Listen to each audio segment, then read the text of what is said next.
तो आज की इस वीडियो में हम लोग बनाएंगे टीएनटी कैनन। पिछले बार लाइक गेम तो कंप्लीट नहीं किया था, इस वाले लाइक गेम कंप्लीट कर देना। इसलिए आप लोगों को ऊपर आने के बाद 9 ब्लॉक लगा दिया, उसके बाद लोग 9 ब्लॉक के ऊपर डिस्पेंसर लगा देना है।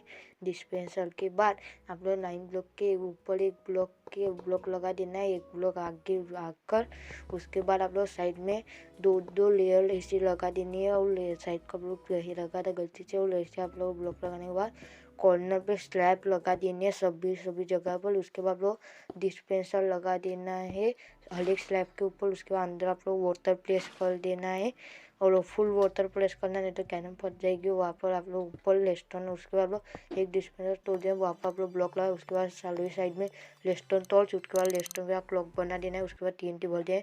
उसके बाद जैसे आप लोग लेस्टोन के साथ कनेक्ट करोगे आपका बहुत बड़ा एक्सप्लोजन हो जाएगा। और लाइक सब्सक्राइब कर देना। और संडे को मेरा न्यू प्रोजेक्ट आना